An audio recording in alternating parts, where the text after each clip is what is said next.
হলুদিয়া পাখি সোনালি বড়। আচ্ছা হলুদ পাখি তোগো কি ভাই, তোগো কি সরম টরম কোনোদিন হবি না? আচ্ছা সকালবেলা ঘুম থেকে উঠলাম, উঠে দেখি যে এই অবস্থা।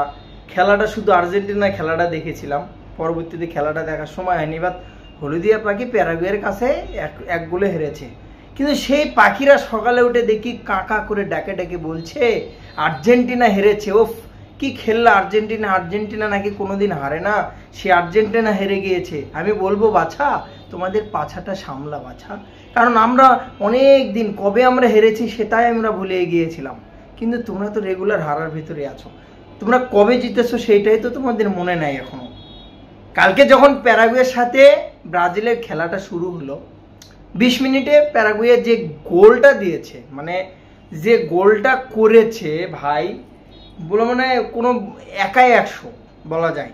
ওই একটা গোলেই প্যারাগুয়ে কিন্তু উইনিং চান্স, এবং প্যারাগুয়ের একটা লাকি গোল যাকে বলে, একবারে লাকি গোল। ব্রাজিলের কোচ একদিন আগেই হুঙ্কার দিয়েছিল 2026-এ তার ছেলেরা বিশ্বকাপ নেবে, এমন হুঙ্কার সেটা পত্রিকা সব জায়গাতে মিডিয়াতে কিন্তু আলোচনা হয়েছিল। সেটা থেকে মনে করেন মামা কিন্তু রাত কোনার টপকে যায় কিন্তু প্যারাগুয়ের সাথে কপাত করে এমন দেওয়া দিয়ে যে বুঝছেননি, এমন হারাটা হাঁটছে প্যারারে। 20 মিনিটে যে গোলটা দিছে এগুলোর কোনো ক্রমে ভিনি যা ছিল সব শেষ।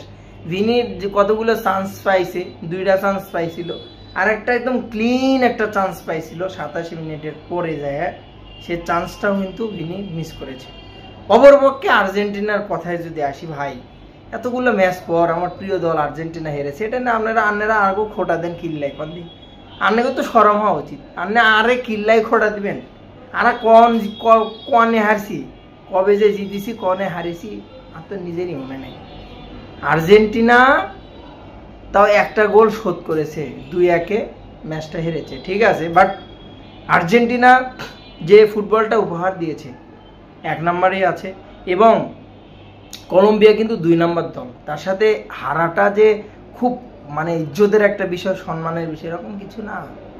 কলম্বিয়া অনেক ভালো দল, এবং যে টুর্নামেন্টটা চলছে বাছাই পর্ব, সেখানে কিন্তু আর্জেন্টিনা 1 নম্বরে, 2 নম্বরে কিন্তু কলম্বিয়া আছে, এবং তারা এই টুর্নামেন্টটাতে পুরো দমে গরমের ভিতর খেলে তাদের দমটা অনেক ভালো শক্তিশালী, এবং গরমের ভিতর তারা কিন্তু অনেক ভালো ফুটবল উপহার দিতে পারে। মিডফিল্ড থেকে শুরু করে স্ট্রাইকার, এবং মিডফিল্ড থেকে শুরু করে স্ট্রাইকার বেকার সব কিছু, গোলকিপার শুরু করে তাদের যে হার্ড ওয়ার্কিংটা ছিল দেখার মতো ছিল আর্জেন্টিনার টিমের সাথে, এবং যথেষ্ট তারা যোগ্য দল হিসেবে কিন্তু আর্জেন্টিনার সাথে জিতেছে। বাট আলভারেজ চান্স পেয়েছিল, মাগার হাতে চান্সটা মিস করছে বুঝছেননি। যদি বেড়াই চান্সটা মিস না করতো তাহলে কিন্তু ম্যাচটা ড্র হয়, 2-2 হয়ে যায় কিন্তু একটা সময়, কিন্তু চান্সটা মিস করার কারণে ব্যাট ফুটে চলে গেছে আর্জেন্টিনা। তবে ব্রাজিলের সাপোর্টাররা আর্জেন্টিনাকে ইটে নিয়ে খোটা দেওয়ার কোনো মানে হয় না ভাই।